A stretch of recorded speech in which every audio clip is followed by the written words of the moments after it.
The observatory dome rolls open with a low mechanical sigh, and the night pours in. Mirrors the size of rooms stare upward, perfectly polished, waiting for photons that have been traveling longer than any human story.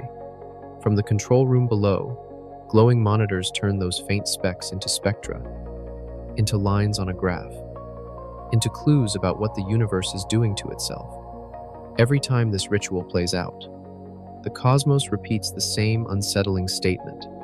The universe is expanding, yet there is nowhere for it to expand into. At first glance, it sounds like a word game. You picture something swelling, a balloon, a rising loaf of bread, smoke spreading into a room. All of those things have a container. There is always an outside. But when astronomers speak of the expanding universe, they point at a sky with no walls and say there is no beyond to push into. Space itself is growing. They insist, not into anything, but as a change in the relationships between all things already inside. How can something increase without extending into somewhere else? How can distances grow if there is no external yardstick, no surrounding emptiness, no outer shell at all? A telescope locks onto a distant galaxy, a pale swirl suspended in darkness. On the screen, the spectrum appears as a band of colors with thin lines missing where atoms in that galaxy have absorbed particular wavelengths. Those missing lines are not where you expect them. They are shifted toward the red. The further the galaxy, the more those lines slide. Light has been stretched on its journey. The pattern is simple and relentless. Distant galaxies are receding from us, and the more distant they are, the faster they recede. You could imagine them as cars speeding away on a cosmic highway, yet the math and the details say something stranger. The galaxies are not racing through space the way cars move along concrete. The space between them is increasing, as if the road itself were quietly lengthening under every wheel. This is the first fracture in intuition. Your everyday sense of motion rests on fixed backgrounds. Floors do not stretch. Roads do not swell between towns. Ocean water moves, but the coastline stays where it is. Here, the background is not fixed. The cosmic stage is changing, and the actors move only because the stage grows between them. If the stage is changing, what does it even mean to ask where anything is? Where is a galaxy when the coordinate grid itself refuses to stay put? Where is the universe if there is no larger space to hold it? From above, the Milky Way, the scene grows more unsettling. The disk of our galaxy becomes a cloudy ribbon of light, then a thin oval, then a bright smudge among many. A larger field reveals clusters, filaments, and empty voids. A cosmic web stretching across unimaginable distances. The web is not static. With time, the voids widen, the filaments thin. Galaxies at the far ends of each strand pull away from each other.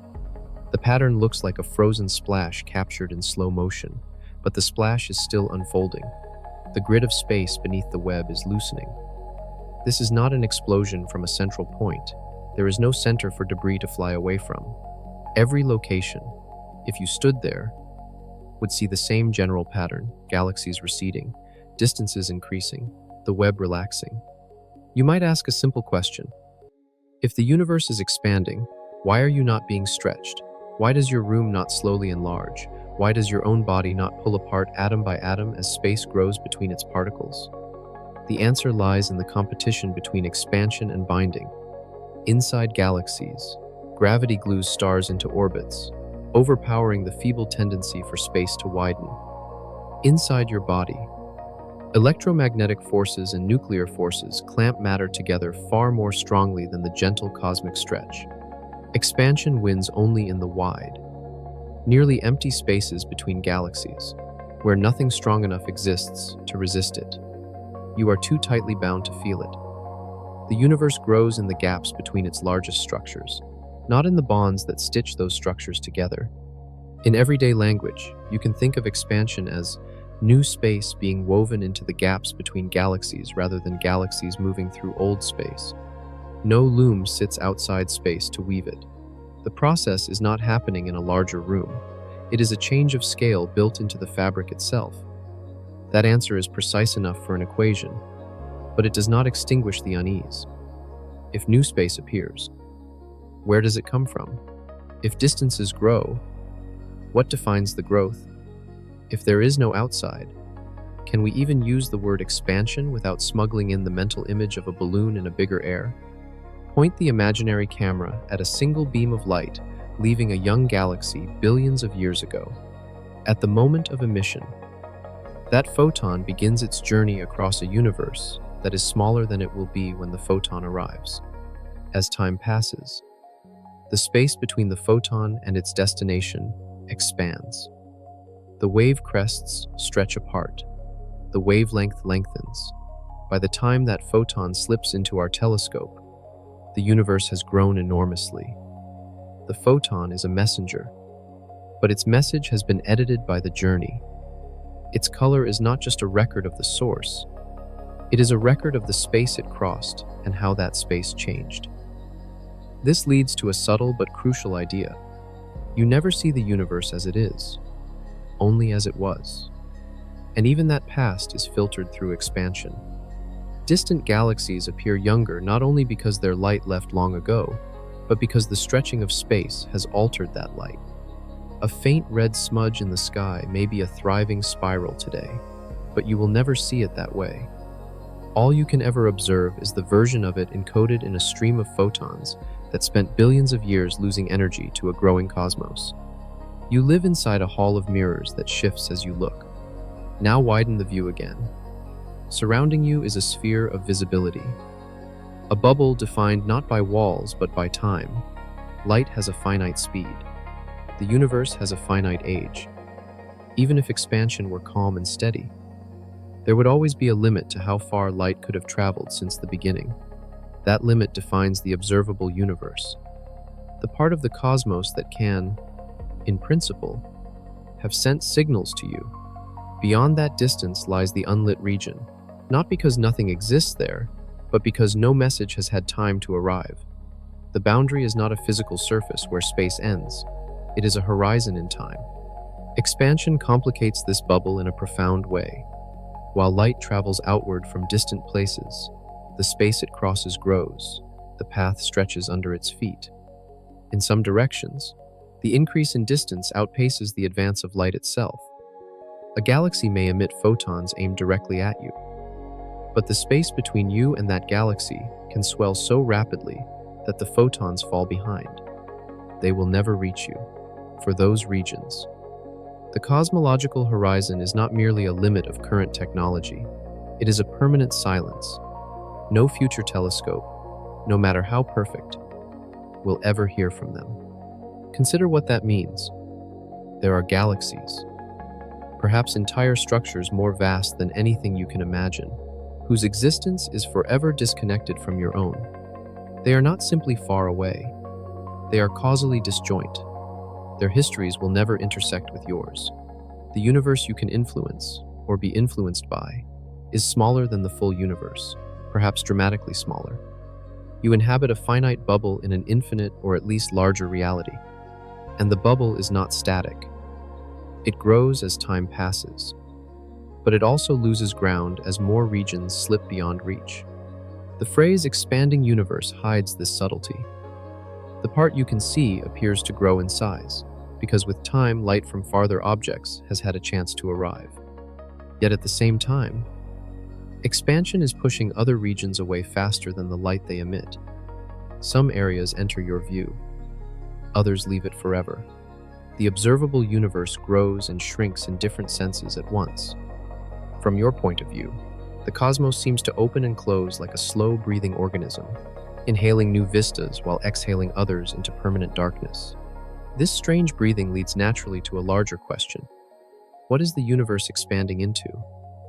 If you could somehow step outside and look back, what would you see?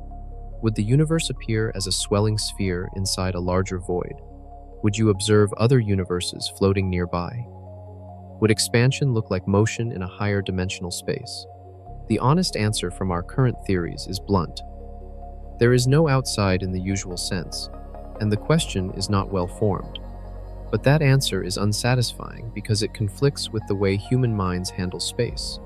You evolved to move through rooms and landscapes, not to imagine the metric of space-time changing without a container. The paradox is sharpened by our success in measuring expansion. We can write equations that predict how distances between galaxies change with time. We can track the way the cosmic web should evolve under different assumptions about the contents of the universe. Observations fit those equations impressively well. Yet the conceptual picture remains alien.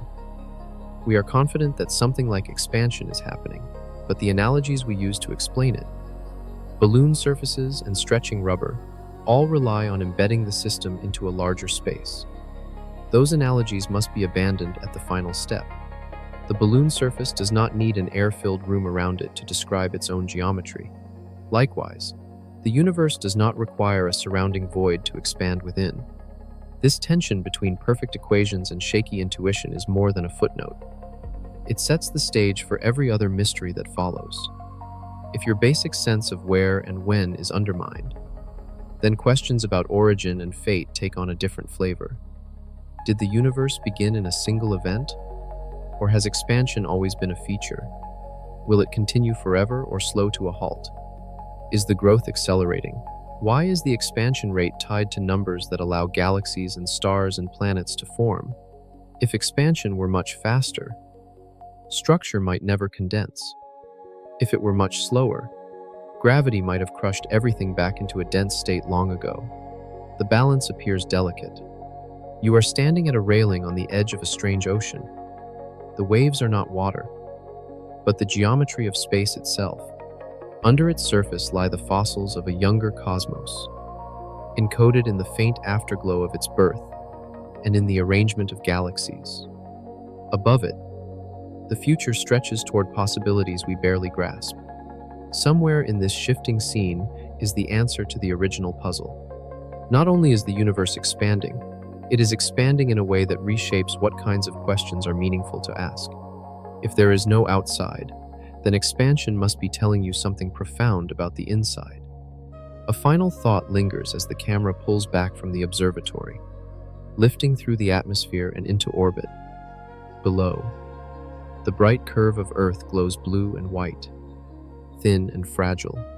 Above, the sky turns from deep navy to absolute black, speckled with stars that are already on their way out of your cosmic neighborhood. You are alive during a rare era when the universe is transparent enough and structured enough for conscious beings to notice that the stage is changing beneath them. One day, this may no longer be obvious.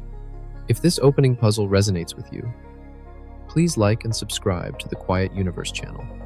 To understand how this realization began, we must now travel back to the first nights when careful starlight measurements quietly broke the dream of a static universe and opened the way for the discovery that changed everything in Chapter 1. The night Hubble broke the static universe. The night was cold on the mountain. Frost clung to the handrails, and every exhale turned to mist as the great telescope settled into position. Technicians moved quietly around the base of the dome, adjusting gears, checking cables, listening for the subtle shifts of steel cooling under the stars. This was not the night anyone expected history to bend. It was simply another long session of measuring faint smudges on photographic plates. Yet in the silence of that mountaintop, the universe was preparing to give up one of its oldest assumptions. The sky had always been imagined as eternal and unmoving. Stars might wander, comets might flare, but the grand design, the deep structure of space, was thought to be fixed. The telescope caught the light of a fuzzy, distant patch that some insisted was a small cloud of gas. Others suspected it might be an island of stars. There was no consensus, only speculation. The plate was exposed slowly. Hours passed. When the developing tray finally revealed the image, it showed something extraordinary. The faint object contained individual stars far too dim and far too scattered to belong to our own galaxy. This was not a nearby nebula. It was a separate system altogether, an island universe that challenged the very idea that the cosmos revolved around the Milky Way. The next step was to measure its motion. For that, Astronomers turned to the spectrum, to the thin black lines where atoms had absorbed particular wavelengths of light. These lines should have aligned perfectly with the spectrum measured in laboratories on Earth. They did not. They were shifted toward the red. The shift was small, but unmistakable. Light had stretched on its way here. The distance seemed to have changed during the photon journey. This created a puzzle. If the object was moving away, how fast? And if it was moving, were other similar objects moving too? More plates were taken, more spectra measured, night after night. The data accumulated. A pattern emerged. Every distant system showed the same trend. The greater the distance, the larger the redward shift. It was as though the universe had imprinted its motion into the light itself. Even the simplest reading of the numbers indicated recession, and not at random. The values lined up along a straight path when plotted against distance. The relationship was clean, too clean to ignore. Something was pushing the galaxies apart.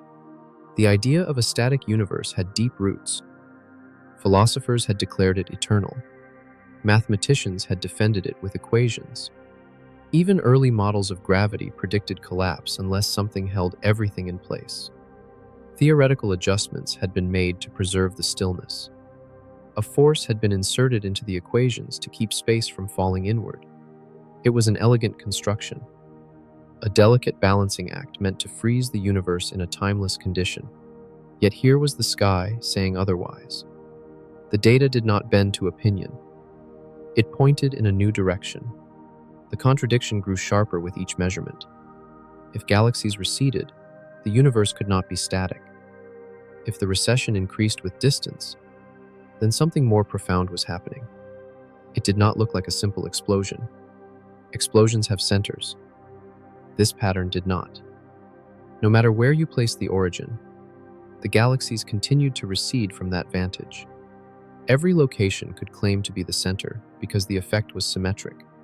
The simplest explanation was unsettling. Space itself was changing. Something about the metric that defines distance was evolving over time. This shift in perspective demanded a new interpretation.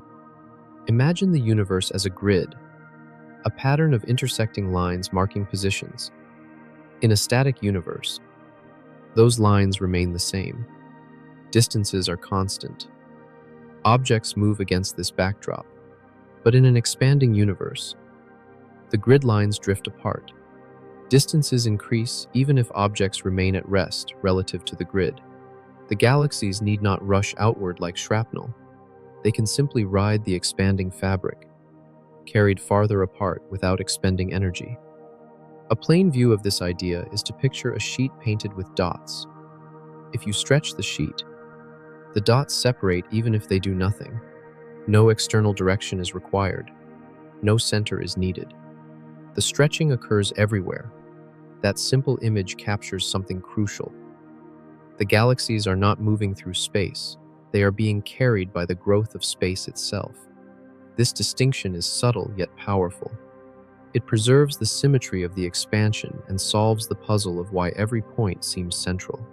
Once this interpretation took hold, old questions returned with new force. If space is expanding, what caused it? If the grid is stretching, what governs the rate? The data hinted that the universe had not always appeared as it does now. Far in the past, galaxies would have been closer together. If you ran the pattern backward, the distances would shrink until the entire cosmos compressed into a state of unimaginable density. This realization carried enormous consequences.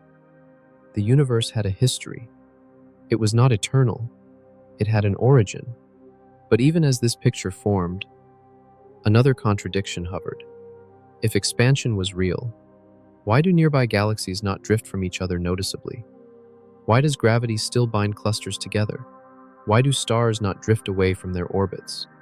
The answer lay in strength. Expansion works on the largest scales. It is almost imperceptible locally because the forces binding matter are far stronger. Gravity holds galaxies together. Electromagnetic forces bind atoms. The cosmic expansion only wins in the vastness between galaxy clusters where the density is low and the grip of gravity weak.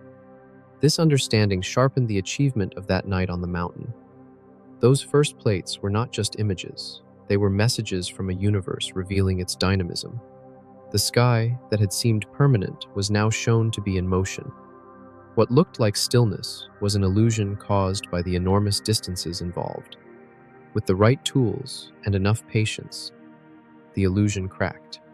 The universe was not the calm, eternal structure many believed. It was a restless, evolving entity. This single insight opened a path for everything that followed. If the universe expands, the next question is whether that expansion changes with time. Does it slow under the pull of gravity? Does it speed up under some unknown influence? The measurements suggested that the expansion rate was not constant. Unexpected results hinted that something more mysterious was shaping the growth of space, a force with no clear source, a pressure woven into the vacuum itself. On that night, however, none of this was known. There was only the graph, the slope, and the dawning understanding that the universe was far larger and stranger than imagined. A telescope had revealed a truth too big for the moment that discovered it. The cosmos was growing, and that growth would reshape cosmology entirely. This discovery demands a return to the earliest moments after this revelation, when the first hints of an even more dramatic expansion emerged and led toward a universe that refused to slow. Preparing the way for Chapter 2, Inflation, Dark Energy, and a universe that refuses to slow down. The first evidence that the universe was expanding created a new puzzle almost immediately. If everything had once been closer together, then there must have been a moment when the cosmos was so dense that light could barely move, and matter had not yet formed the structures we see. Yet when astronomers looked at the faint glow that permeates the sky, the relic radiation left over from the universe when it was young, they found something unexpected. The temperature of that radiation was almost perfectly uniform. Regions that were far apart displayed nearly identical properties, even though there had never been enough time for light or heat to pass between them. This created the horizon problem, a contradiction born from simplicity. How could distant patches of the early universe be so similar without ever having had the chance to communicate? To resolve this, cosmologists proposed a bold idea. At a very early moment, long before galaxies formed, the universe might have experienced a burst of extremely rapid expansion. This phase, which we now call inflation, would have stretched space so quickly that regions once close together were pushed far apart. Tiny differences in density would be magnified, becoming the seeds of future galaxies. A small, smooth patch of the young universe could have grown to cosmic scales. The uniformity in the background radiation would then make sense, because all those regions were once neighbors before inflation carried them to opposite ends of the visible cosmos. Evidence for this scenario accumulated slowly. The pattern of temperature fluctuations in the ancient radiation showed a mix of smoothness and slight irregularities that fit the predictions. The fluctuations were not random. They had a specific distribution that matched what should arise from quantum jitters stretched across colossal distances. Inflation remained a hypothesis, but a successful one. It provided a mechanism that solved multiple problems with one idea. It explained the horizon issue, the flatness of the cosmos, and the origin of the first seeds of structure.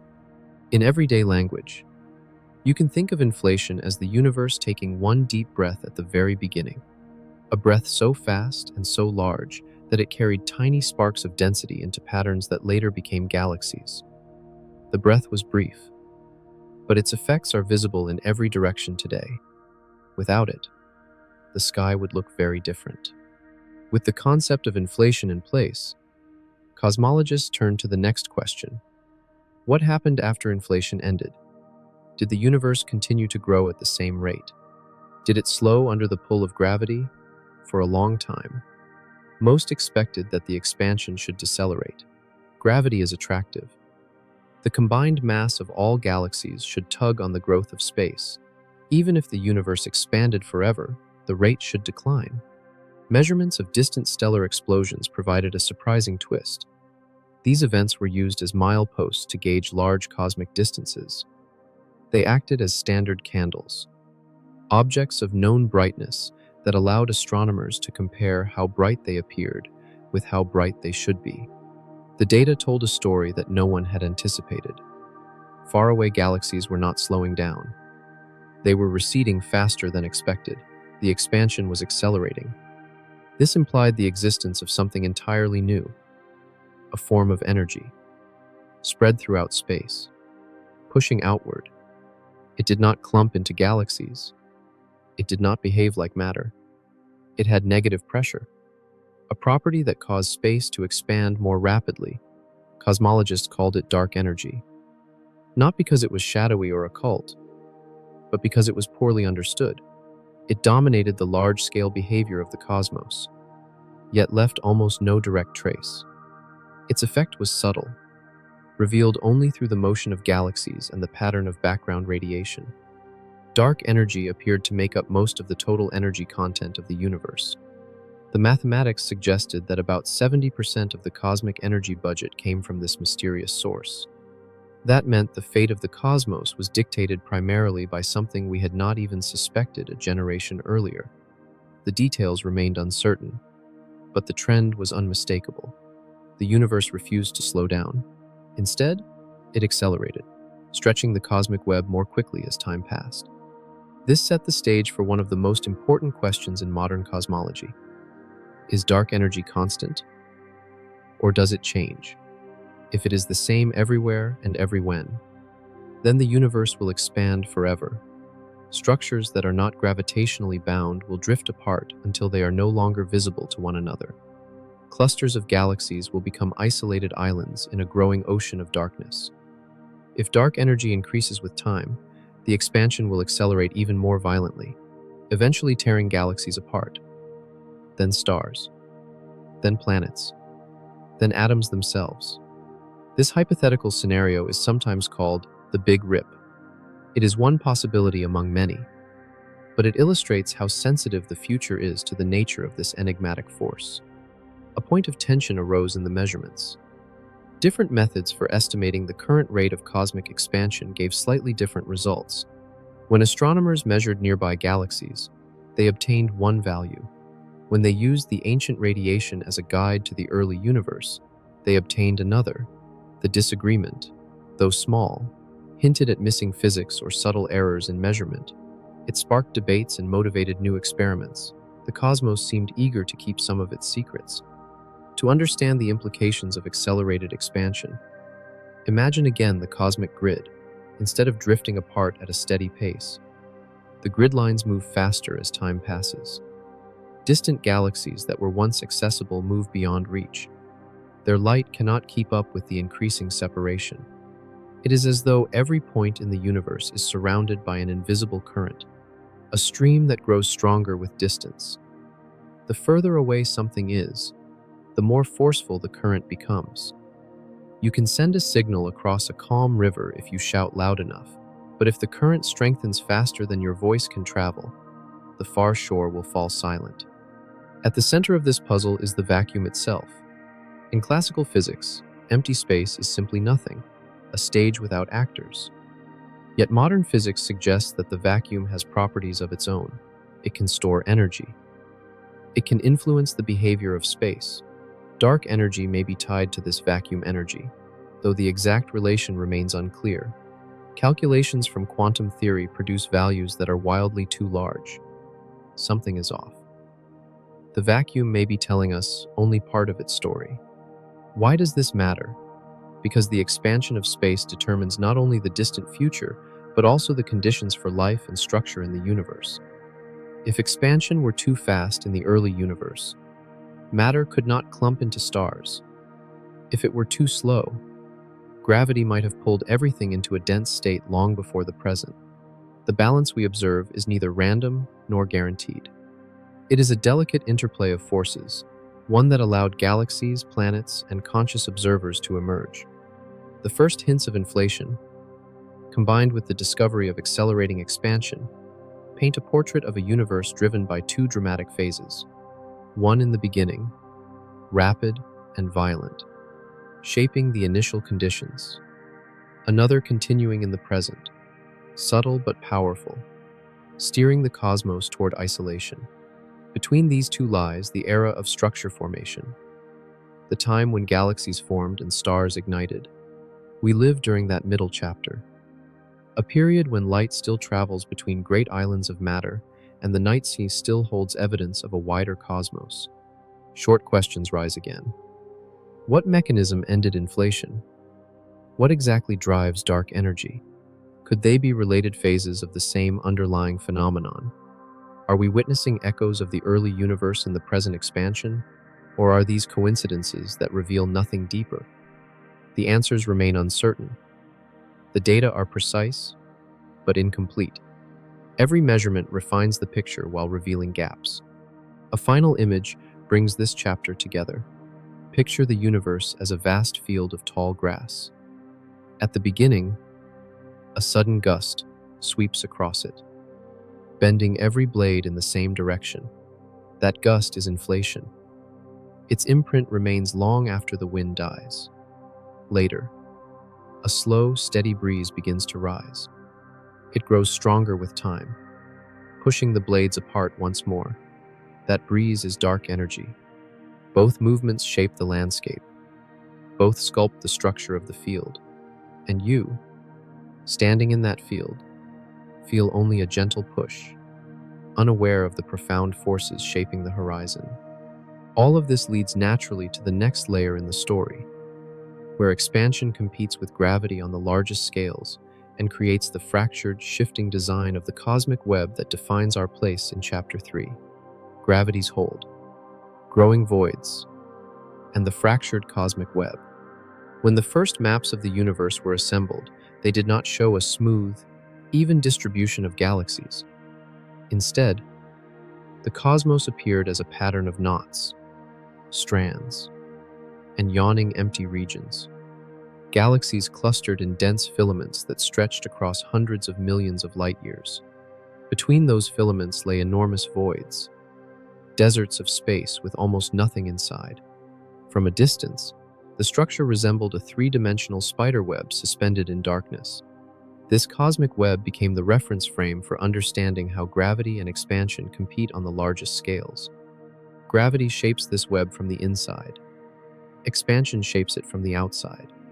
Together they create a shifting architecture that looks stable only because our lives are so short compared to cosmic time. In the early universe, matter was nearly uniform.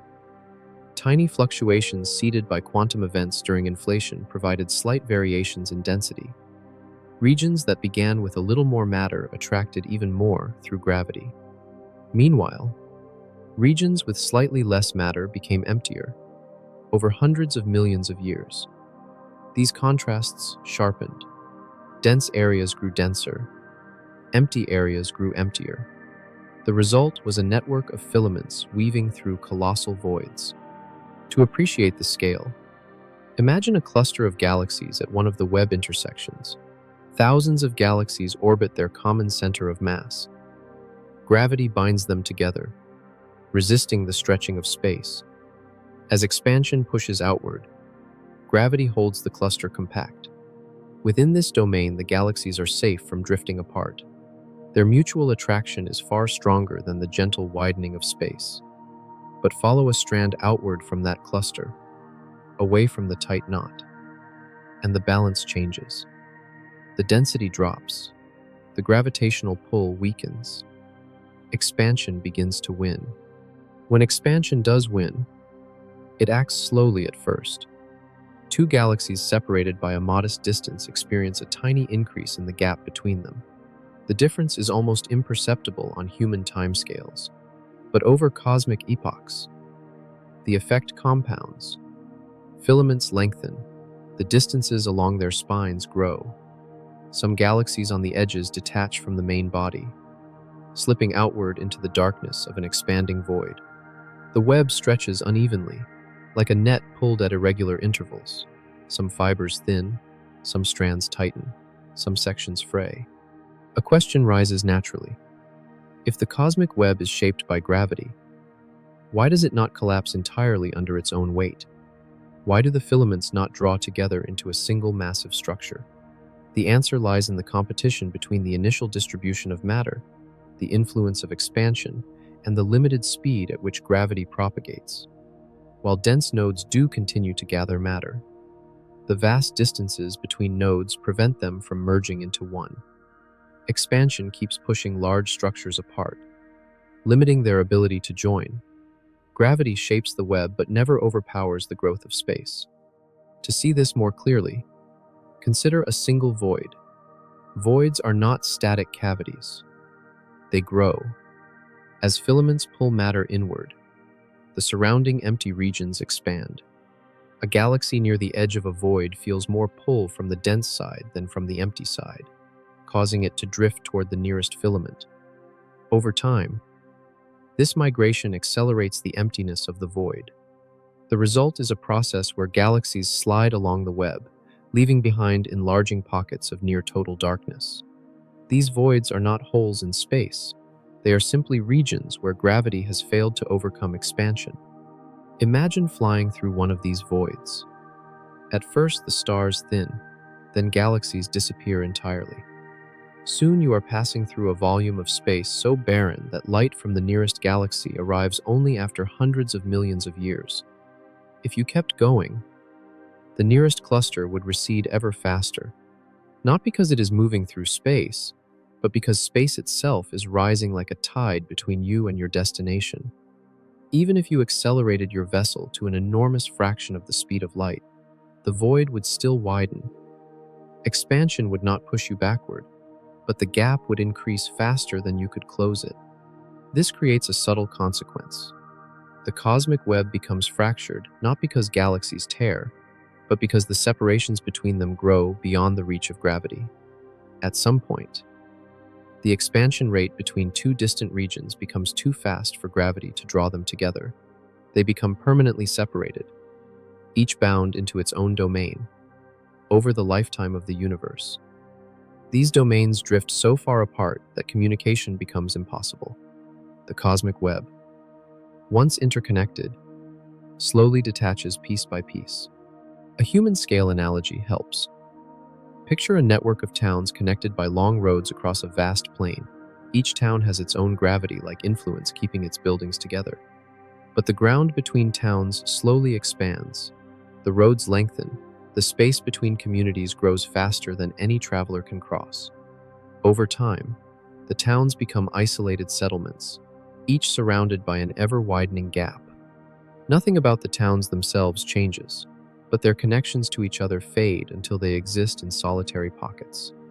Why does this matter? Because the structure of the web influences everything from the formation of galaxies to the availability of raw material for new stars. In dense filaments, gas flows inward, fueling the births of new suns. In sparse regions, star formation slows over billions of years. The web determines where light continues to shine and where darkness grows.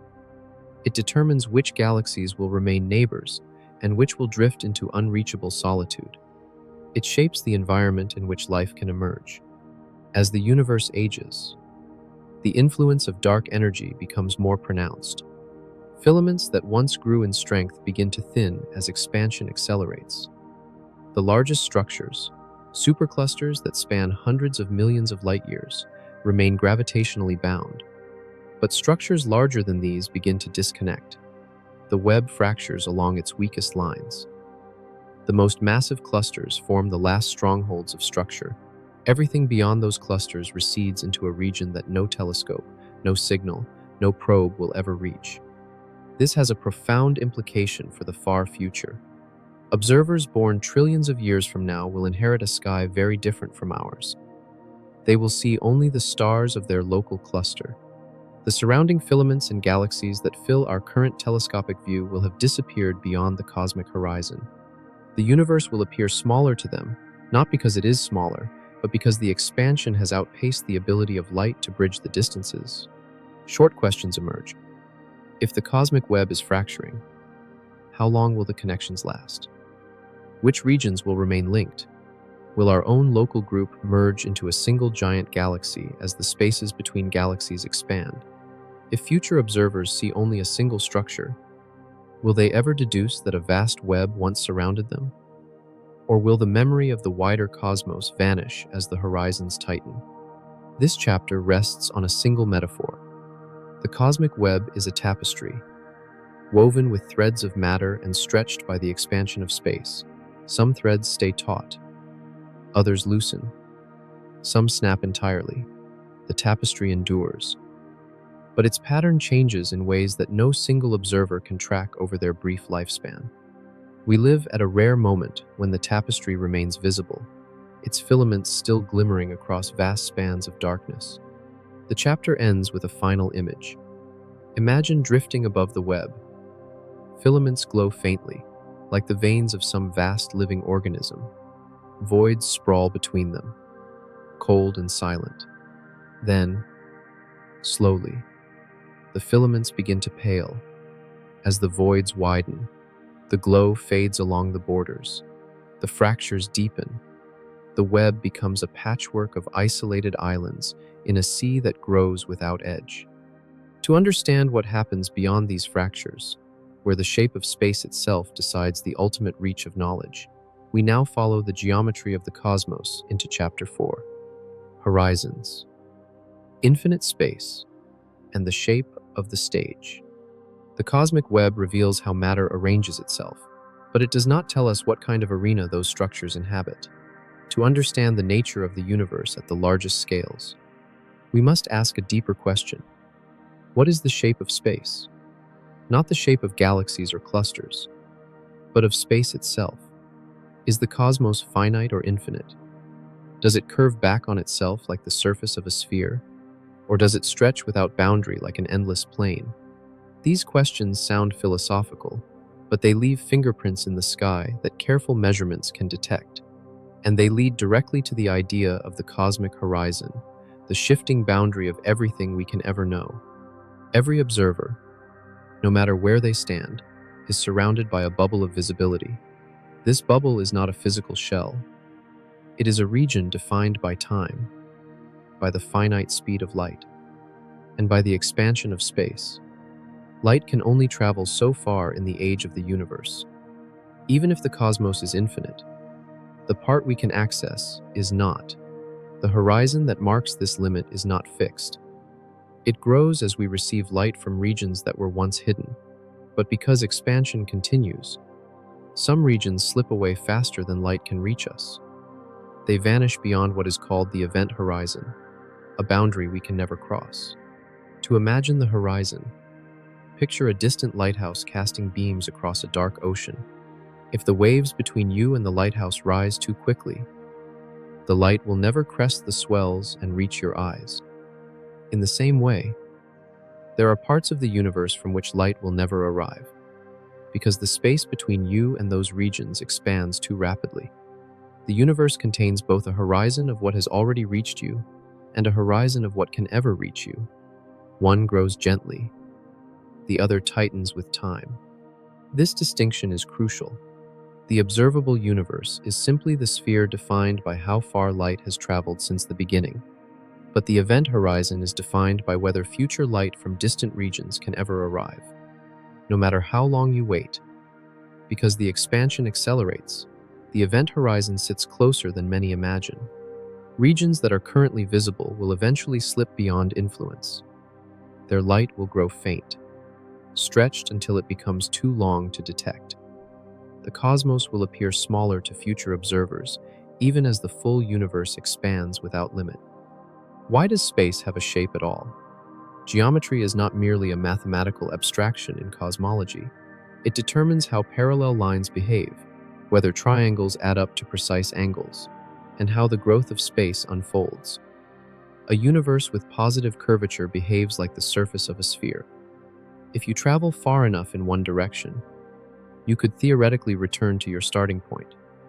A universe with negative curvature resembles a saddle, with paths that diverge more quickly than expected. A flat universe sits between these, following the rules of ordinary geometry.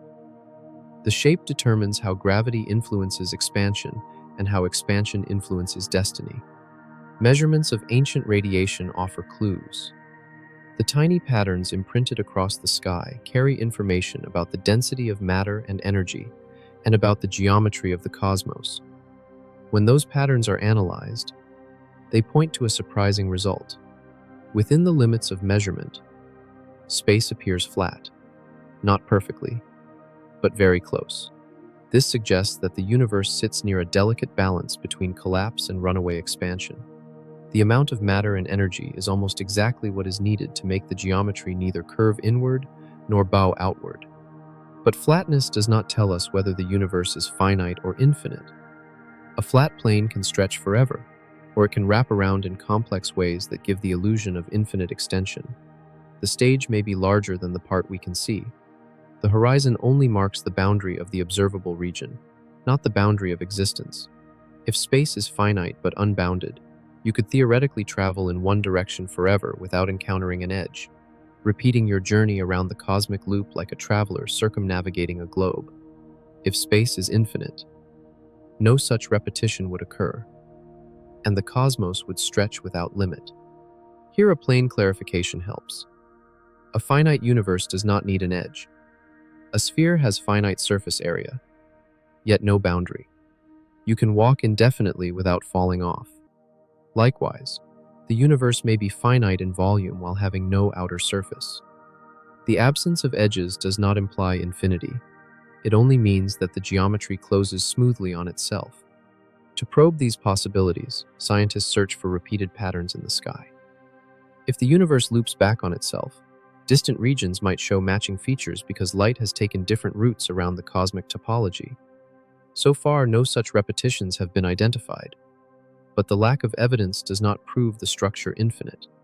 The cosmic horizon limits what we can see. The universe could be wrapped in a shape far larger than our observable bubble. Another layer emerges when considering the fate of the cosmic web. If expansion continues to accelerate, the event horizon shrinks in meaningful terms. Structures that are visible now will fade away. The horizon will define not only what we can observe, but what can influence us. Any galaxy beyond this limit is forever disconnected. The shape of the stage may be large, but the part of the stage that remains relevant to our descendants will shrink with time. This leads to a crucial question. How much of the universe can any civilization truly learn? If the horizon limits knowledge, then the future of astronomy has a built-in ceiling. Observers born in the deep future will measure a universe that appears to contain only a small number of galaxies. They will not see the cosmic web. They will not detect distant radiation. They will not know about inflation or ancient expansion.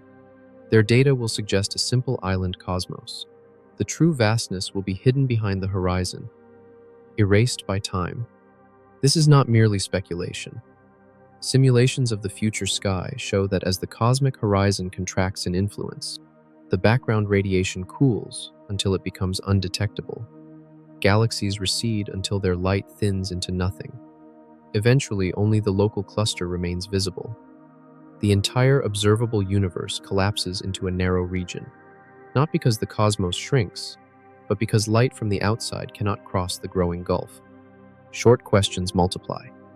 If the universe hides its own history, what does that mean for cosmology? How many of our current conclusions depend on observing distant regions that future astronomers will never see? Is our era privileged because we are alive when the sky is rich in information? Have we arrived at the only cosmic moment when the universe is large and bright enough for its structure to reveal itself? Why does this matter? Because the shape of space determines which questions can ever be answered. If the universe is infinite, then our horizon is merely a local bubble in a vast expanse. If the universe is finite, the total structure might be comprehensible in principle, even if unreachable. The tension between infinity and finiteness shapes our understanding of creation, time, and destiny. It informs whether the cosmos had a singular beginning or whether cycles are possible. It frames whether expansion leads to isolation or whether unusual geometries might create unexpected paths. To visualize the importance of geometry, imagine a stage in a dark theater. The actors move under bright lights, unaware of the true dimensions of the room. Their view ends where the lights fade. If the theater is small, The echoes from the walls shape their sound. If the theater is vast, the echoes scatter and vanish. They infer the room from the clues they perceive. So do we. Our cosmic stage is lit only as far as the horizon. Beyond that boundary is a region we cannot probe, a darkness that grows not from absence but from the structure of spacetime itself. Another analogy helps. Imagine sailing on an ocean without charts. The fog lifts only around your ship. You see waves near you, distant crests at the edge of visibility. You cannot see the whole ocean. You do not know whether it ends in shores or stretches without bound. You take measurements, you compare currents, you analyze patterns. But the horizon hides the truth. That does not make your efforts meaningless. It makes them urgent. The ocean is vast and your window small. As expansion continues, the horizon becomes an even more significant player. It dictates what knowledge survives. It determines which galaxies stay in view. It shapes the experience of future observers. And it leaves us with an extraordinary opportunity. We live at a time when the horizon is wide, when the sky still holds the signatures of the early universe, when the web is visible, and when the stage still reveals a fraction of its true extent. This window will not remain open forever. A final image completes the chapter. Picture the universe as a vast, glowing dome. Near the center, you stand with a lantern, illuminating only a narrow zone. As time passes, the dome expands, but your lantern grows weaker compared to the scale. The illuminated region shrinks in relative size. Shadows deepen along the edges. What you can see becomes a smaller portion of what exists. The stage grows, but the visible world contracts. To follow how this shrinking window shapes the far future of structure, starlight, and cosmic endings, we now turn to Chapter 5, Heat Death, Big Rip, and other ways a universe can end. Across the cosmic web, filaments glow faintly as galaxies burn their fuel. Stars fuse hydrogen into heavier elements, releasing light that scatters across the darkness. For billions of years, this process has shaped the visible universe. But even as stars shine, the cosmic stage beneath them shifts. Expansion accelerates. Distances grow. Gravity weakens over the largest scales.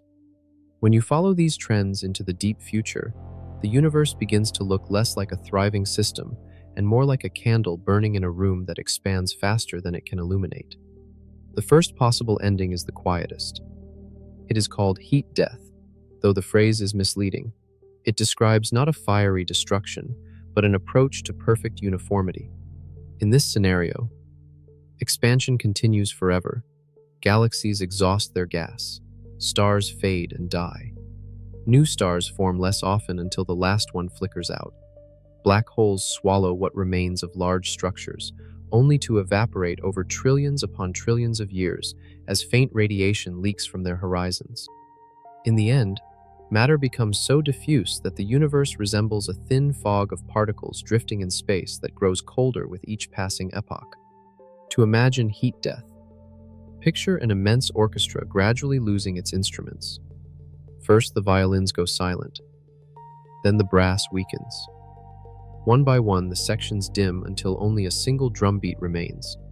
And then that too fades. Nothing dramatic occurs. There is no last burst of light. Instead, structure dissolves. Temperature differences flatten. No free energy remains to drive processes that require contrast. The cosmos becomes calm in a way that borders on absolute stillness. Motion does not cease, but it no longer produces meaningful change. Why does this happen? The second law of thermodynamics provides the logic. Systems tend to evolve from states of lower entropy towards states of higher entropy. As the universe expands, the maximum possible entropy increases. The cosmos can hold more disorder. Structures that once represented low entropy states, like stars and galaxies, eventually break down over unimaginable timescales. Every structure dissolves into particles that spread evenly across an expanding volume. The idea feels bleak, yet it arises naturally from the same physics that explains the growth of the cosmic web and the evolution of galaxies. It is not a special event. It is simply the trajectory of a universe where expansion outpaces the ability of gravity to create new structure. Heat death is the silent ending. But there are other possibilities, each with its own tone. One alternative looms if the mysterious force driving accelerated expansion strengthens over time. If dark energy grows rather than staying constant, the expansion rate could increase to the point where even tightly bound systems cannot resist it. This scenario is known as the Big Rip. In this future, galaxies do not drift apart gradually.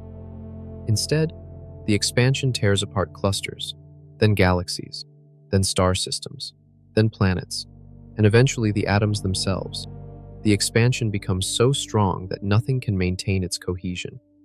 To grasp the Big Rip, imagine a force that does not fade with distance but intensifies as space expands. The more space there is, the stronger the effect becomes. In such a universe, the growth of space accelerates rapidly. At first, the change is subtle. Galaxies drift a bit faster, voids widen more quickly. Then the acceleration becomes overwhelming. At a specific moment, finite in the future, the expansion becomes infinite. Structures of every scale come undone. This idea is speculative. It depends on the behavior of dark energy, a component we understand poorly. Current measurements are consistent with dark energy being constant, but small deviations are not ruled out. If dark energy has a dynamic component, if its density increases over time, then the catastrophic outcome becomes possible. The uncertainty lies in the difficulty of measuring the expansion rate with extreme precision and in interpreting the physics of the vacuum. Another pathway leads not to dissolution but to collapse. If the density of matter and energy were slightly different, or if dark energy changed sign, expansion could slow and eventually reverse. The universe might reach a maximum size, halt, and begin to contract. Over billions of years, galaxies would draw closer. The cosmic web would tighten. Temperatures would rise as matter compressed. Ultimately, the universe could collapse into an extremely dense state, an inverse of the early expansion. This hypothetical scenario is called the Big Crunch. The Big Crunch offers a conceptually symmetrical ending. The cosmos begins in a dense fireball, expands, and eventually returns to a similar state. Some theories imagine cycles, with one universe leading to another, but current observations do not support a future contraction. Measurements show that the expansion is accelerating, not slowing. The density of matter is too low to counter the push of dark energy. Still, the possibility of reversal remains a reminder that our understanding of cosmic forces is incomplete. A variation on the collapse theme leads to an even stranger conclusion. The vacuum itself may be unstable. The universe could be in a metastable state, like a ball resting in a shallow depression instead of the lowest point in the valley. A rare event could trigger a transition to a lower energy state. If that occurred, a bubble of true vacuum would form and expand at nearly the speed of light. Inside the bubble, the laws of physics might be different. Particles, forces, and constants would be rewritten. This is called vacuum decay. Vacuum decay would be sudden and silent. No warning would be possible because the bubble would travel faster than any signal could escape. The boundary would sweep across the universe, erasing everything in its path. However, this idea arises from theoretical calculations and depends on many uncertain assumptions. There is no evidence that the vacuum is unstable. It remains one of the more speculative endings, though still rooted in legitimate questions about the structure of quantum fields. To navigate these futures, it helps to return to the cosmic horizon. Expansion shapes not only the fate of structures, but also the flow of information. As galaxies recede beyond the horizon, their influence on the observable universe fades. Eventually, only the local region remains accessible.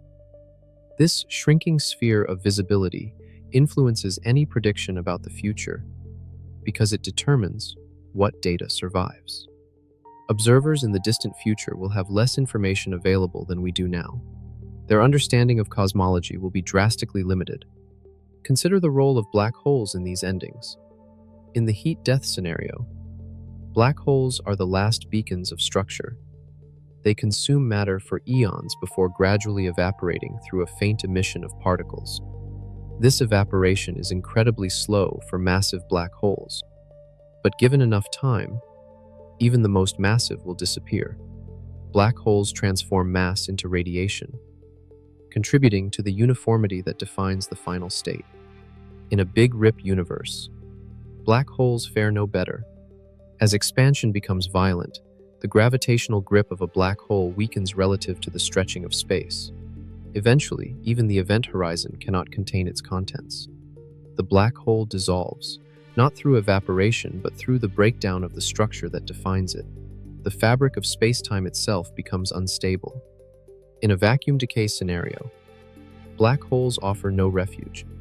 The transition to a new vacuum state would pass through them as easily as it would pass through empty space.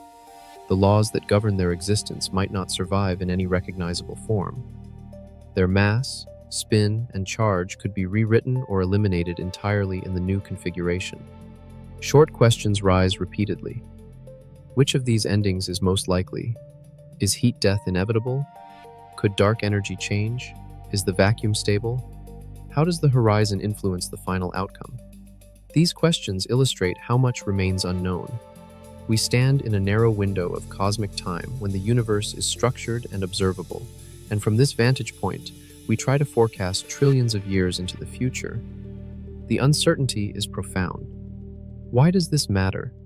Because the fate of the universe defines the framework in which every other story plays out. It shapes the possibilities for long-lived civilizations, the potential for new forms of matter, and the endurance of information across cosmic epochs. If the universe ends in heat death, the future is long, but quiet. If the universe ends in a big rip, the timeline is shorter and more violent. If collapse occurs, everything draws together in a final blaze. If vacuum decay is possible, the ending may come abruptly with no time to prepare or to reflect. Throughout all of this, the concept of the cosmic stage reappears. The universe is not merely expanding, it is evolving in structure, in temperature, and in the availability of energy. However the story ends, the direction of time flows toward increasing entropy. Our lives take place in a rare era, a brief interval when stars burn, galaxies shine, and observers can look outward to measure the cosmos. This era will not last forever. It is a moment of clarity in an unfolding history that stretches into extremes beyond intuition. A closing image brings this chapter to its threshold.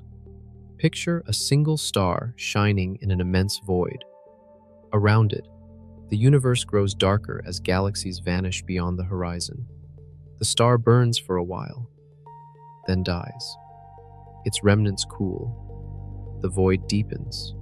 In time, only whispers of radiation remain.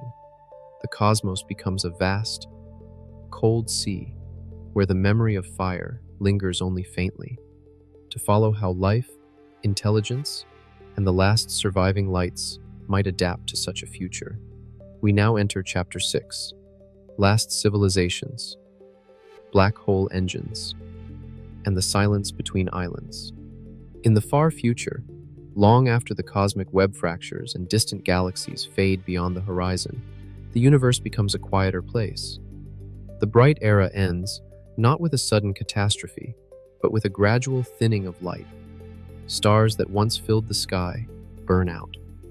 Filaments that once connected clusters dissolve. The night deepens until only a handful of gravitationally bound structures remain. The cosmos, once vibrant with interactions, becomes an archipelago of islands drifting in an ocean of expanding space. It is within these islands that any future civilizations must find ways to endure, adapt, and perhaps flourish under conditions more extreme than anything we know. Picture a lone supercluster, the last great city. It contains trillions of stars, yet in the distant epochs, only a few galaxies remain active. The rest have collided, and merged into giant elliptical structures.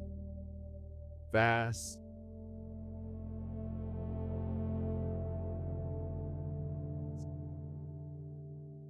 fitting a common center. Expansion grows stronger. This island becomes the entire visible universe for any being still alive within it. They will never know Unless they uncover ancient records that a larger cosmos once existed. For them, the stars outside their cluster will have vanished into permanent night. Gravity binds this island tightly. It resists the outward pull that strips away everything else. But even here, time works slowly against structure. Stars age. Their fuel depletes. Fusion ceases. The civilizations that rise in this era require resources beyond ordinary starlight. They must confront a universe where energy grows scarce and where distances cannot be crossed. Communication with other islands becomes impossible. Only those who remain within the same gravitational sanctuary can share a common fate. One of the most powerful energy sources available to such civilizations lies at the heart of their island: supermassive black holes. The remnants of galactic mergers and stellar deaths hold unimaginable amounts of energy. Though their name suggests darkness, they are among the most luminous objects when fed with gas and dust. Accretion disks glow with intense radiation as material spirals inward. Jets erupt along magnetic axes, flinging particles across intergalactic distances. A civilization capable of harnessing these energies would possess a well that lasts far longer than any star. To harness a black hole, advanced beings might build structures that orbit close to its event horizon, collecting energy from the infalling matter. They might capture the radiation emitted as the accretion disk heats to extreme temperatures. They might even exploit the rotational energy of the hole itself, using processes that extract angular momentum. Such strategies are speculative but grounded in known physics. Black holes are not eternal prisons. They are engines, capable of powering civilizations that have learned to dance along the edges of gravity. In time, however, even black holes face their own slow fate. They lose mass through a faint glow called Hawking radiation. For small black holes, this process is fast. But for the supermassive giants at the centers of galaxies, it is unbelievably slow. Trillions of years must pass before their evaporation becomes significant. Yet eventually the process accelerates, and the black hole vanishes in a final burst of energy. For any beings relying on such structures, this marks the end of their primary power source. Between the present era and that distant future, there exists another possibility for survival. Civilizations might learn to slow time for themselves by living near massive objects. In regions of strong gravity, time passes more slowly. A species could position itself in orbit around a dense remnant, a neutron star, or a black hole, and experience time at a different rate than the cosmos beyond. By dilating time, they stretch their subjective existence, allowing themselves to witness vast epochs while personally experiencing fewer cycles. But this method has limits. It does not create energy. It only manages the rate at which a civilization experiences the universe. Imagine the silence of those future islands. No signals can reach neighboring clusters. No telescopes can reveal distant galaxies. The expanding universe has rendered all communication impossible beyond the local domain. A civilization born into this isolation would view the cosmos as small and dim. They would see only the stars of their own merged galaxies. They would not know that the universe once held billions of other galaxies. They would not see the cosmic web. They would not detect ancient radiation easily. Their understanding of cosmology would differ profoundly from our own. Why does this matter? Because it shows how fragile cosmological knowledge is. We live in a privileged era when the universe still reveals its early history. In the far future, that window closes. The skies simplify. Information evaporates. Any civilization hoping to understand the true structure of the cosmos must rely on ancient knowledge, preserved against entropy. Without such records, future beings may conclude that the universe is static, small, and unchanging. Their theories would reflect the darkened sky they observe, not the larger structure erased by expansion. Consider now the practical needs of these last civilizations. They must gather resources, store energy, and engineer environments capable of lasting through epochs without starlight. They might dismantle planets to harvest matter, construct megastructures to capture black hole emissions, or build vast archives to preserve knowledge. Their lives would stretch across eras defined not by seasons or centuries, but by the slow decay of cosmic structures. They would confront challenges unlike any we have faced. Think of a civilization establishing itself on the inner rim of a giant accretion structure near a supermassive black hole. Their energy comes from the swirl of gas and the conversion of gravitational potential into light. They must maintain control over the flow of matter. They must avoid dangerous regions near the event horizon. They must navigate tides and radiation extremes. They must plan for trillions of years. Their engineering would not resemble the technologies we envision. It would be shaped by gravity on scales we cannot experience. Eventually, even this stability dissolves. The fuel that feeds the black hole diminishes. Stars no longer drift into its grasp. The accretion disk cools. Energy becomes scarce. Slowly, the civilization adapts to a world of diminishing resources. They might store heat in colossal reservoirs. They might build networks of machines that operate at extremely low power, awakening only occasionally to perform necessary tasks. They might evolve biological or synthetic forms suited for the cold, sparse environment. At some point, black holes themselves will evaporate, releasing their stored mass as radiation. These final bursts of energy are brief compared to the long, dark epochs surrounding them, but they offer a last flare of potential, a final chance for life or intelligence to harness a dying source. After this point, only faint particles drift across a vast and cooling universe. Short questions emerge. Will any civilization endure long enough to witness the death of the last black hole? Will life adapt to such extreme scarcity? Or will it fade before reaching that point? Could intelligence migrate across epochs by preserving knowledge rather than bodies? Is it possible to create artificial structures that maintain order for trillions of years? Or does entropy guarantee eventual dissolution of all complexity? Why does this matter? Because the fate of civilizations is tied to the physical history of the universe. If the cosmos ends in heat death, survival becomes a matter of stretching finite energy across infinite time. If the cosmic horizon shrinks further, even local islands may fracture. The universe is not merely a setting, it is an actor shaping the possibilities for life, thought, and memory.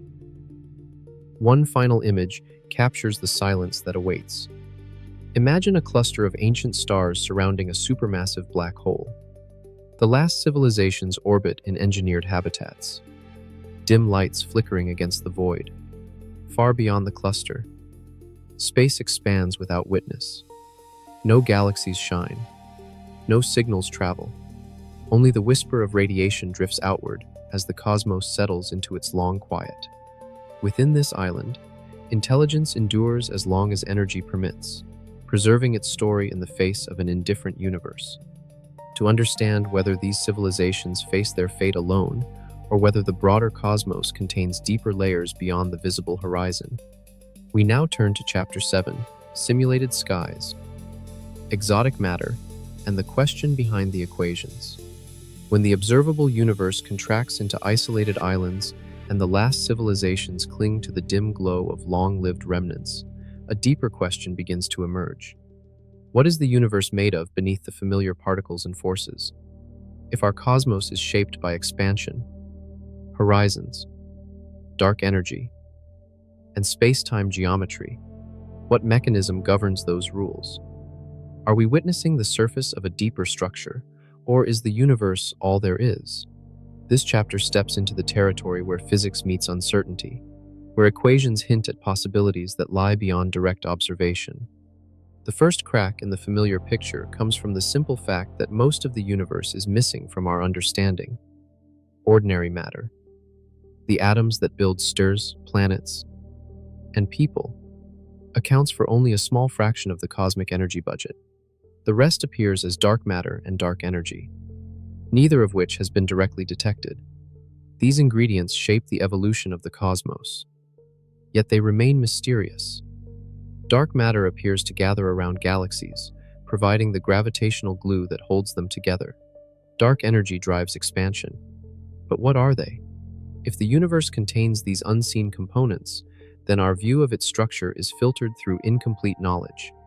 Some theories propose exotic forms of matter, particles that do not interact with light, fields that fill space and influence geometry, entities that exist outside the standard model of particle physics. These ideas arise from attempts to explain observations that cannot be matched with known particles. Dark matter, for example, might be a collection of particles that barely interact with normal matter, or it might be a modification of gravity on cosmic scales. Both possibilities remain open because the evidence is indirect.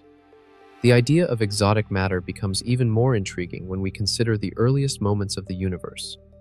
Inflation, that rapid expansion described earlier, requires a field with unusual properties. It must have driven the universe apart at extraordinary speed, then decayed into the particles and forces we see now. Whatever powered inflation has no known counterpart in the modern universe. It may have been a temporary field, active only for a brief moment, or it may reflect deeper layers of physics beneath the surface of our equations. All of this raises a profound question. If invisible components govern cosmic evolution, how much of reality lies beyond our senses? Are we seeing only the visible skin of a structure with unknown depths? Or does the universe contain only what we observe, with the rest being clever mathematical scaffolding to maintain consistency across measurements? This is not merely philosophical. It influences how we interpret expansion, horizons, and the fate of the cosmos. If dark energy and inflation arise from hidden fields, those fields might behave differently in the future. They might decay. They might fluctuate. They might evolve into forms we have yet to imagine. A plain view helps. Think of the universe as a puzzle with most of its pieces invisible. We see only the border and a few scattered fragments. The picture on the box is missing. We infer the rest from the shapes of the pieces we have. Some pieces fit beautifully. Others suggest patterns we cannot confirm. The puzzle may be larger than we think. It may even be incomplete. At this point, we enter the realm where some people entertain an even more radical idea. What if the universe is not fundamental? What if the laws of physics are emergent properties of a deeper system? This gives rise to the notion of a simulation, not in the trivial sense of a digital game, but in the sense that the structure of spacetime might arise from underlying rules or computations. In such a picture, the constants of nature, the expansion rate, the geometry, and even the particles themselves could be features of a deeper algorithm. The universe would be a construct, not an independent entity. This idea is speculative. It cannot be tested directly without knowing what layers lie beneath. Some argue that inconsistencies in physical constants or unexpected patterns in cosmic background radiation might hint at an underlying lattice or grid. Others suggest that quantum mechanics itself offers clues, with its probabilities and discrete states resembling informational processes. But these arguments remain conjecture. There is no experimental evidence that spacetime is simulated. The idea persists because it offers a unified way to think about unexplained phenomena. If the rules appear arbitrary, perhaps they were chosen. Even without invoking simulations, the possibility of additional dimensions adds complexity. Some theories extend spacetime beyond the familiar three spatial dimensions. These extra dimensions could be compact or hidden, influencing gravity and particle behavior. In certain models, our universe is a three-dimensional surface embedded in a higher dimensional space. Exotic matter might exist in those extra dimensions. Signals might travel through them. Expansion might be affected by their geometry. These ideas arise naturally in attempts to unify gravity with quantum mechanics, yet they remain unconfirmed. Why does any of this matter for the end of the universe? Because the ultimate fate depends on the underlying physics. If dark energy changes its behavior, the expansion might accelerate, slow, or reverse. If exotic fields exist, they might decay or transition into new states, reshaping the cosmic future. If space-time is emergent, its evolution might follow rules we have not yet discovered. The predictions of heat death, big rip, or vacuum decay rely on assumptions about stability that may not hold at the deepest level. A key tension emerges when comparing what we can observe with what we can infer. Observations reveal only the part of the universe within the cosmic horizon. As the horizon shrinks, our ability to test theories diminishes. In the far future, most of the evidence for cosmic history will vanish. Any civilization living then will struggle to understand the large-scale structure of the cosmos. They will not detect the faint radiation from the early universe. They will not see distant galaxies. They will not observe the patterns that hint at inflation or dark energy. They will live in a simplified cosmos, devoid of context. Imagine a future scientist trying to reconstruct the universe from a single island of stars. Their equations might be elegant, their observations precise, but their conclusions would be shaped by the narrow window available to them. They would search for deeper layers of reality with fewer clues.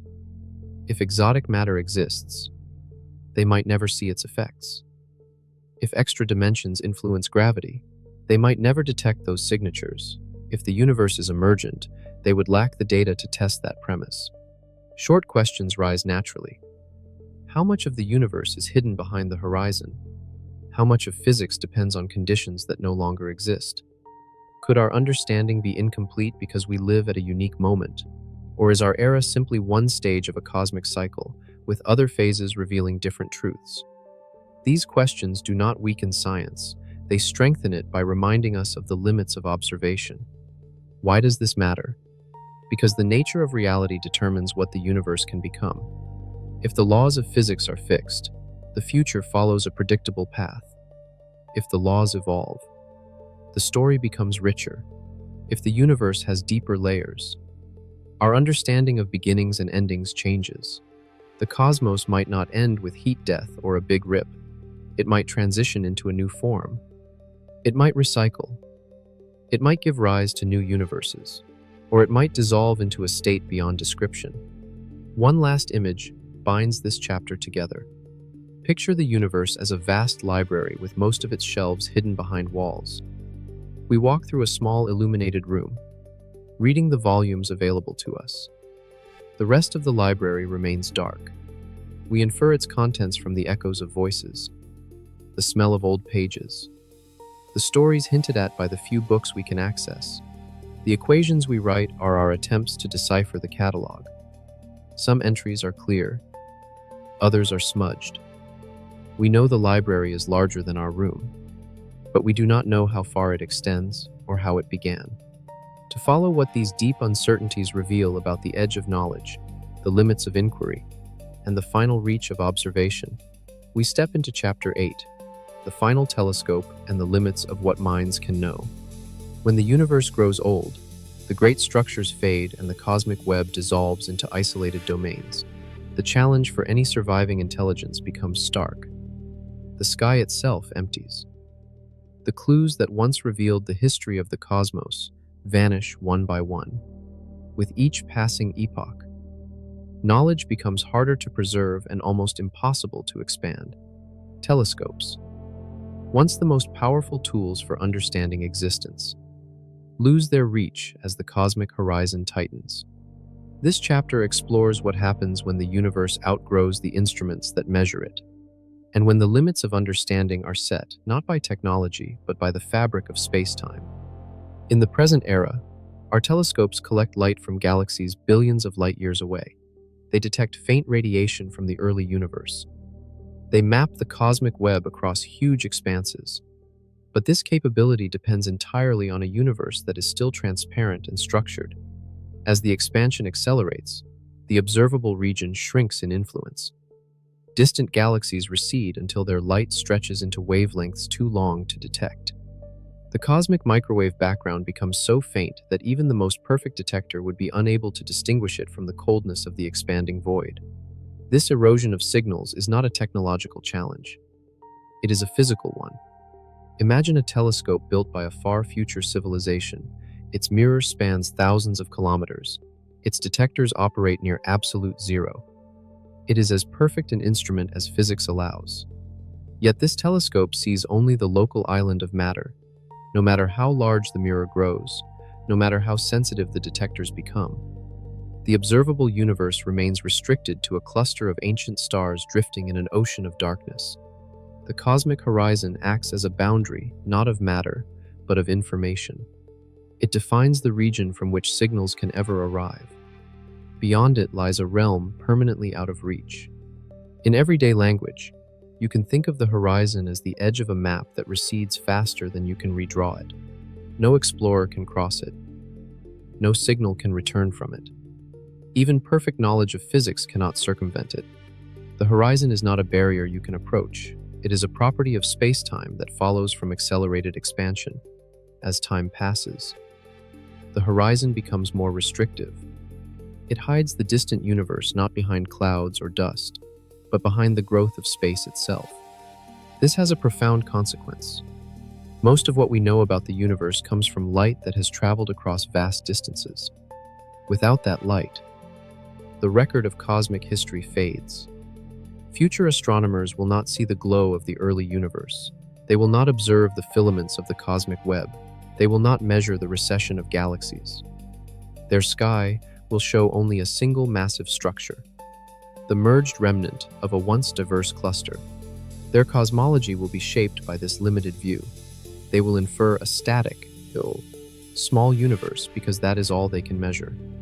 The final telescope, no matter how advanced, will face an empty canvas. Its instruments will detect only local stars and faint remnants of cosmic processes long gone. The horizon prevents any deeper reach. The universe becomes an introspective place where observation turns inward. Knowledge becomes archival rather than exploratory.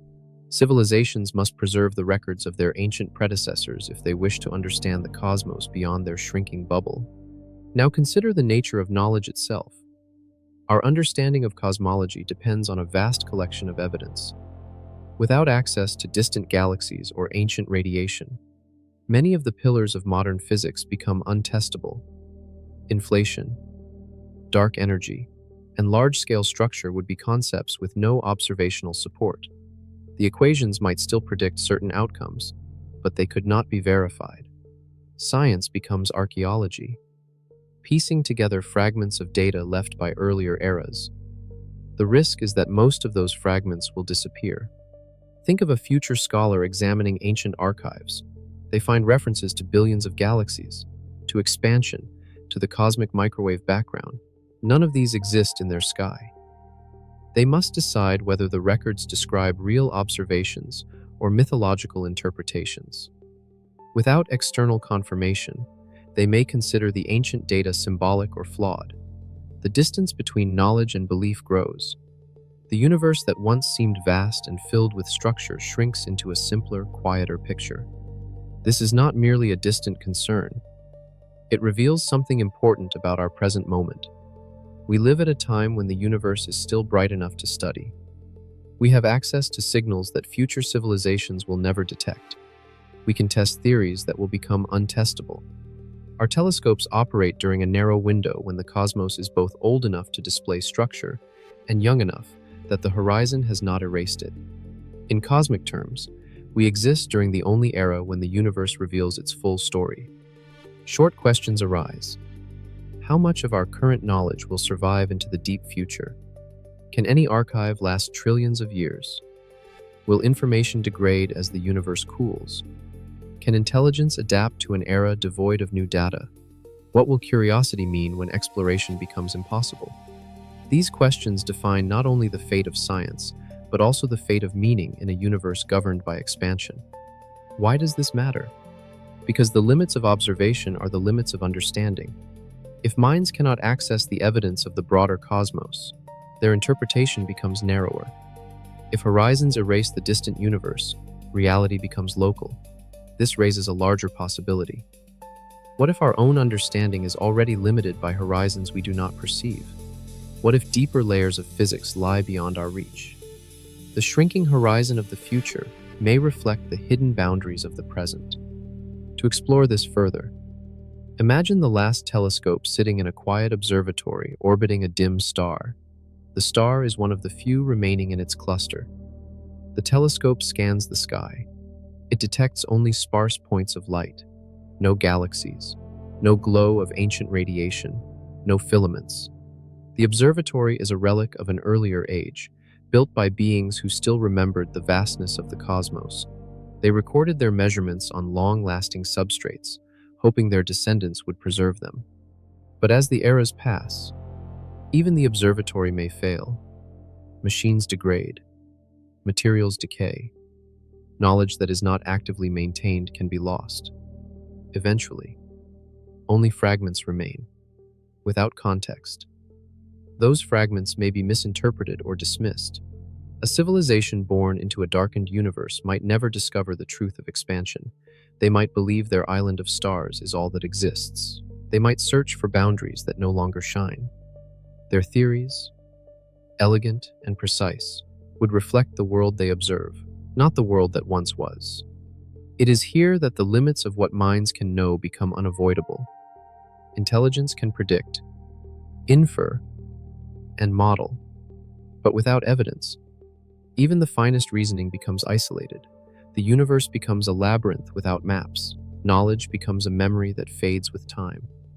The end of observation is the end of cosmology. A closing image captures this horizon of understanding. Picture a lone instrument pointed into a field of perfect black. The detector hums softly. The star it orbits flickers faintly. Beyond that star lies nothing the telescope can reach. The expansion has carried all other galaxies beyond influence. The universe is vast, but the visible world is small. The telescope continues its vigil, but no new light will ever arrive. To move from this narrowing window into the realm where knowledge turns inward and meaning must be redrawn, we now step into Act 3, the philosophical echo, the long journey through expansion, structure, isolation, and fading light brings us to a quieter place. Not a conclusion, because the universe does not supply those, but a vantage point from which its vastness can be held in a single thought.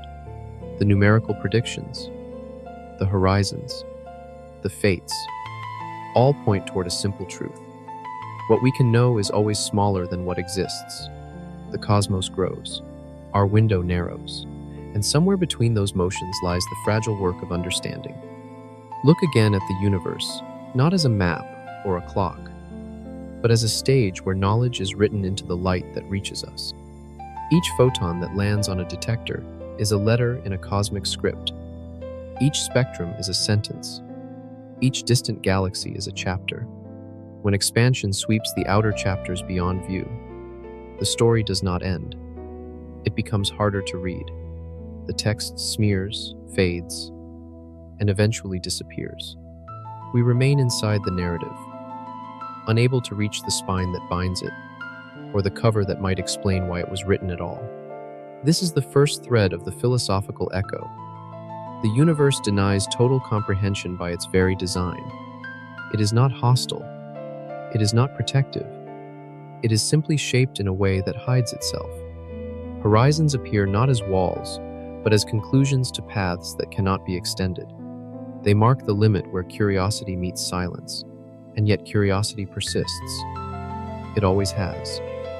Minds reach outward, even when the darkness grows thicker. The second thread lies in the tension between scale and meaning. The cosmos is large beyond intuition. Stars number in the trillions. The cosmic web spans distances that strain language.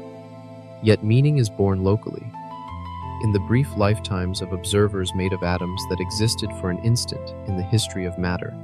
To some, this contrast feels diminishing. If the universe is so vast, how can a conscious thought matter? But there is another way to read the same contrast. Because the universe is large, the emergence of a mind capable of understanding even a fraction of it is extraordinary. Meaning arises not from occupying a large space, but from revealing its patterns. This changes the role of cosmology. It is not simply the study of matter and geometry. It is the study of how beings made of matter interpret geometry. The accelerating expansion, the shrinking horizon, the fading galaxies, all become part of the same question. How much can an intelligence know when the world around it changes faster than its ability to gather information? In our era, the universe is generous. It offers data. It reveals its early light. It displays its structure. But this generosity is temporary. We live in a rare epoch when the sky is legible. A plain reflection helps. Imagine standing in a vast cathedral where only one stained glass window remains intact. The others have fallen into dust. The remaining window is beautiful and detailed. Its colors tell a story about the cathedral's history. You know it will not survive forever, yet you study it because it is the only piece that remains. This is our position in the cosmos. The universe is ancient. Most of its story is beyond sight. We examine the fragments that reach us because they are precious and finite. The third thread of this echo concerns the unity between ignorance and discovery. Many scientific revolutions occurred because the universe withheld clarity. Paradox forced progress. The sky appeared static until its motion became inescapable. The universe seemed eternal until evidence revealed its youth. Darkness between galaxies appeared empty until gravity and expansion gave it shape. Uncertainty is not a barrier. It is a compass. It directs attention to the boundaries where patterns break and new theories must emerge. Consider the civilizations that might arise in the deep future. They inherit a quiet universe. Their telescopes see only a faint cluster. Their background radiation is too weak to measure. Their sky holds no evidence of expansion. Their physics, though correct within their domain, would be incomplete. They would occupy a cosmos sealed by the horizon, perhaps unaware that they are missing almost everything. And yet their understanding would be as real to them as ours is to us. With limited evidence, they would still seek patterns. They would still ask what lies beyond their reach. We stand on the other side of that horizon. Our era is not privileged in a moral sense, but it is privileged in an observational one. We have access to clues that future minds will never possess. This places a weight on our efforts. The records we build, the measurements we store, the patterns we decode may one day be the only testimony that the universe was once vast and filled with galaxies. Our work becomes part of the memory of the cosmos, even if that memory fades. A deeper tension emerges. If the universe hides itself by expanding, does it value mystery over clarity? Or is this simply a natural consequence of the laws that allow complexity to arise at all? Expansion gives space for galaxies to form. Dark energy balances gravity long enough for stars and planets to emerge. The same processes that diminish the far future also nourish the present. Meaning and limitation are braided together. Why does this matter? Because it reframes the question of what it means to know the universe. Full knowledge is impossible. Horizon boundaries guarantee that. But complete knowledge is not required for meaning. Understanding arises from the pursuit, not from the completion. We learn what the cosmos allows us to learn, and that is enough to shape how we see ourselves. Imagine now the last archivist of a distant future civilization. They stand beside a fading star. Around them orbit machines that preserve ancient records. They cannot see the galaxies that once filled the sky. They cannot measure the radiation that once told the story of the beginning. Yet they still read the fragments. They still wonder about the nature of the world beyond their horizon. Curiosity persists even when evidence grows thin. The desire to understand outlasts the light that inspired it. This leads to a final reflection. The universe, in its immensity, does not care whether it is known, but minds care. They turn the cold facts of cosmology into narratives of origin. purpose, and fate. They transform measurements into meaning. They take the silent equations and give them voice. In doing so, they create something the universe did not contain on its own. They create significance. The final image is simple. A lone observer stands beneath a dark sky, the last echo of a bright universe. Their instruments show nothing beyond the local cluster. Their horizon has become an absolute border. Yet they look upward, not out of expectation, but out of continuity. To look is to affirm their place in a world that exceeds understanding. The act of seeking becomes the meaning itself. If the universe continues to expand and erase its own story, what questions will we be grateful to have asked while the sky was still full of stars?